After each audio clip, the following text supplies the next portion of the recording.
That's the intro music. Yeah! Woo!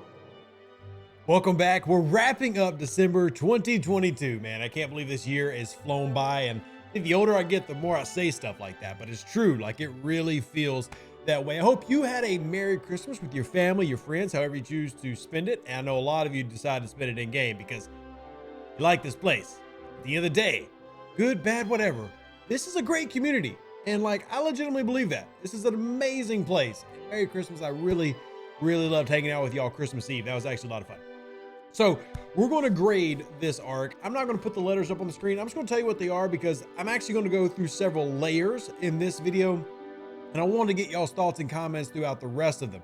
Also, real quick, if y'all notice, I'm going to try to start doing these YouTube short things more, which a lot of other YouTubers do. Like today, I put out the YouTube shorts covering the answers to the Trekmas trivia questions. So it's just like a little 1-minute format. If y'all like it, let me know, leave comments on that video, whatever. I've never really tried to push that before, so I kind of need y'all's opinion. We're going to start today going over the roadmap, or at least we're going to start with the grading with the roadmap. And personally, my roadmap grade is a C. Now, why am I including this in the arc here? Because we're talking about Deep Space Nine Part 4.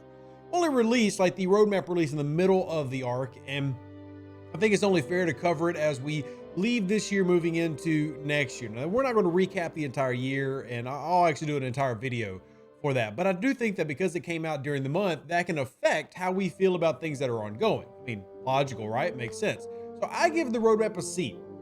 There's not a lot in there that's necessarily super meaty and juicy for the future in terms of like an obvious IP hint. Like this same time last year, October 2021, we saw DS9 was coming, and it took a year to get to that. That's fine. There wasn't really that level of hint, unless we count the movie IP kind of hint with Admiral Kirk and Captain Spock, but that still doesn't really tell us where you're going with that. I mean, there's several movies. There's more, motion picture movies than there are any other franchise. So very curious where that leads. I did love the bug fixes and everything in there, but it didn't have the same level of oomph and excitement, and it was like a month late. So that kind of took away from it as well. So I give it a C. Now, one thing that I do give a little bit of love to, even though I feel like it could have been done a little bit better, was the espionage and stories. I'm combining missions and espionage together because this was the espionage wrap up. So if you went into your missions, which heck, I haven't even finished a lot of them. I'm gonna take roadmap off the screen. I still have got a few to finish out.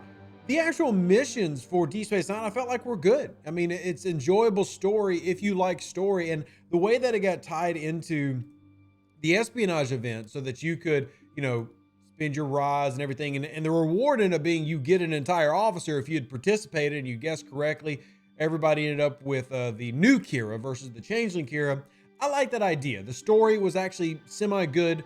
I thought that, you really kind of got a good idea of who it was here in this, most recent set of storylines. But I thought this month had a really good set. And overall, though, I'm going to give it a C just because I didn't feel like it got enough build up and it didn't get enough talked about, or didn't get talked about enough from Scopely. So like a lot of people just kind of semi forgot about it. And really, honestly curious if you were one of those people, let me know. What did you think about espionage? I think that was such a great experiment for them.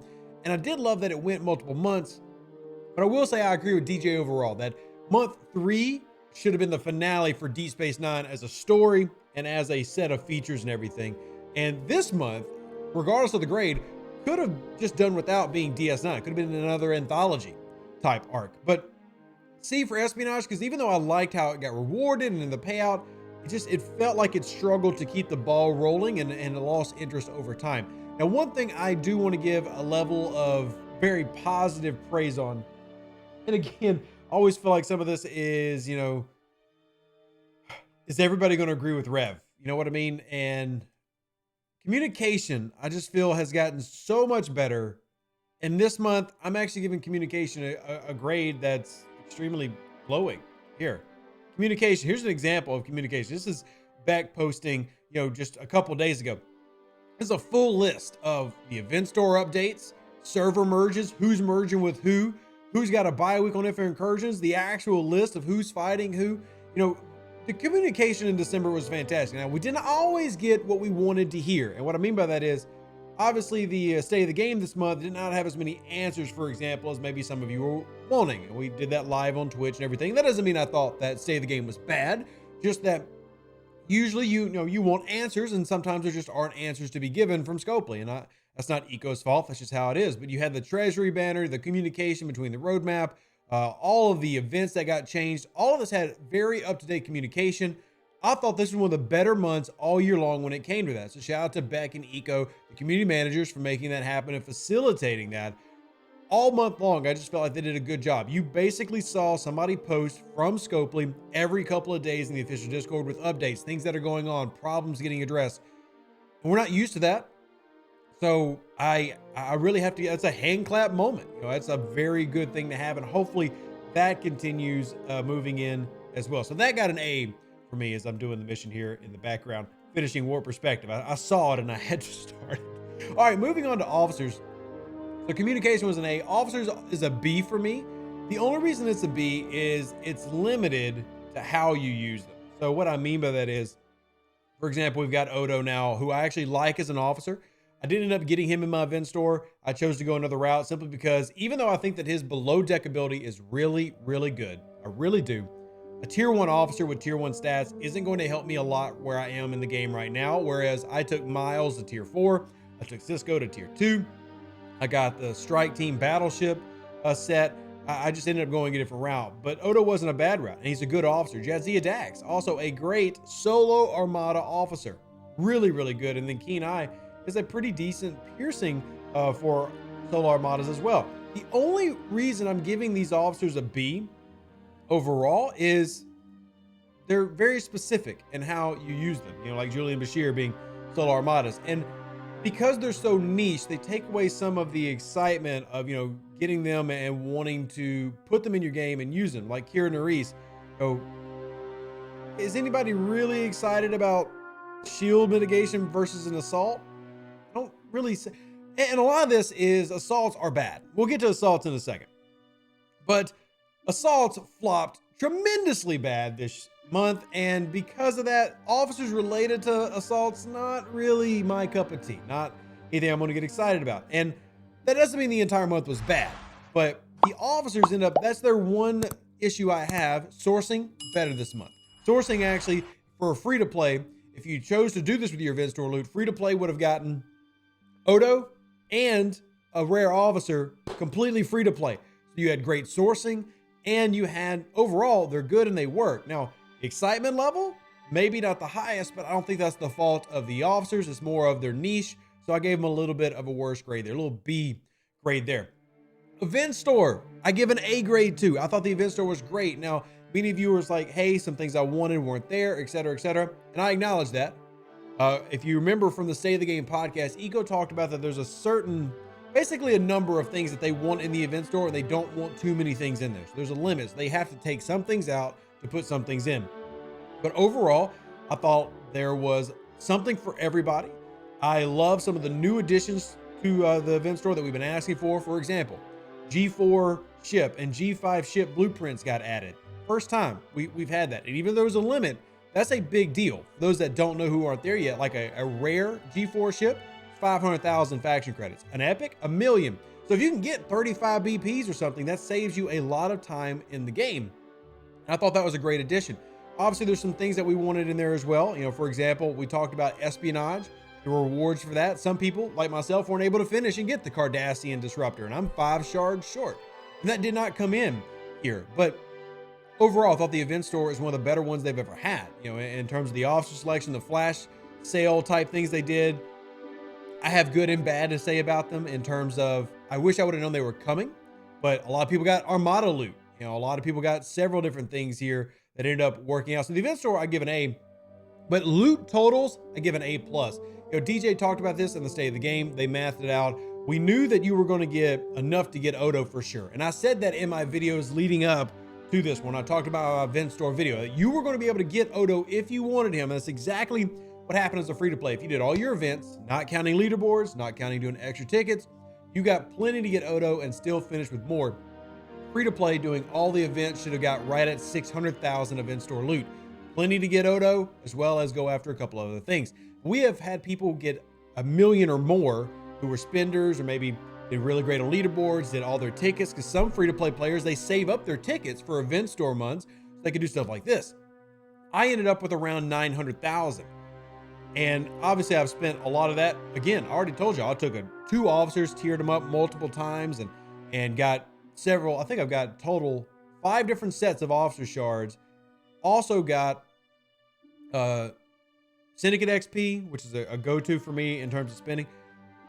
I just went and got a lot, and I'm trying to get to Syndicate 18 right now so I can get some more scrapping speed bonuses, which is might sound silly, but man, scrapping speed, anything I can improve that, I would. So quite literally the most lucrative month in the history of the game when it comes to event store loot. I don't see how I could grade it negatively at all. It is the most lucrative. It was amazing. So that gets an A. So we've had so far roadmap C, story/missions, espionage, a C, communication gets an A. What's number 4? Officers got a B, event store got an A, loot got an A+, but now we have to talk about the one glaring negative, the by far worst part of this month, assaults. Nobody really likes it. Nobody really wants it, but it's there. Star-based assaults. I mean, I'm not going to go into a big hoopla about it. We've already provided feedback. Y'all have made it very clear how you feel. We've made it clear how we feel as content creators. Y'all heard DJ go off on it here in State of the Game. We don't like assaults. Assaults is a clear F. I mean, there's no other way to put assaults. I don't think there's a reason to try to sugarcoat it. It didn't work. And sometimes that's going to happen as a company, for Scopely here. It just doesn't work. You know what? I'm actually going to put it on the screen. I said I wasn't going to do letters. We're doing letters for this one. It's a big F. It's a fail. Is that enough to ruin the entire month, though? For me, it's not. Overall, I think the month ended up being one of the better months we've had in the game because of your ability to experience. I love the full calendar. I talk about all the time that to me, a full calendar is the best way to play this game. If you want to enjoy the game, you want a full calendar, then you can choose what to do and what not to do. Star-based assaults, while it was, in my opinion, for a day one feature release, it's the worst feature we've ever had in the game. I'm not trying to be hyperbolic. I'm not trying to be dramatic. I truly feel it was the worst thing that's ever been released in this game as a feature. Now, that doesn't mean they can't make it better, but it really is to the point where we argue start over. Like, just literally scrap it, turn it off, start from scratch. Is what it is. But that negativity out the way, I do think overall this was a B- month. I can't ignore the level of bad that assaults brought. I mean, I've honest to God never seen entire servers have no alliance, even Spender alliances participating in an event. It was that level of bad. That brings it down to a B, but everything else as a whole, tough for me to complain about. The event store was amazing. You got more loot than ever before. You even had events that were paying out regular materials, not as much as normal. We know that during event store months, everything focuses on event store, but you still got some materials, you still got some loot, and I thought the event structure was good. There were some heavy-handed things, like maybe a more Armada events that some people are comfortable with, stuff like that. But overall, I thought it was a good month. Dare I say, almost a great month. And had it not been for assaults being arguably the worst feature ever, it goes down as one of the most memorable, great way to end the year as can be. I will say the only big issues, assaults and DS9 part 4, it should have ended last month. The DS9 story, because of assaults, just leading into this does not feel very DS9ish. It didn't feel exciting. We never got D Space 9 skin. There's negatives I can say, but more importantly, here's what I want from y'all. As always, your comments right here. I'm gonna actually put the pop-up box. Pop up. There we go. Leave your comments. Let me know what you thought. We'll pass that feedback along to Scopely and the team. Some really cool stuff coming at the beginning of the year. Can't tell you what those are, but hints will be dropping soon, as y'all know. Live long and prosper. Stay safe for the Space Cowboys. Deuces, that's me. Like this video. Merry Christmas. Happy holidays. New Year's coming right around the corner. Yeah, that's all I got. Yeah, that's it. It's the last art grading of the year.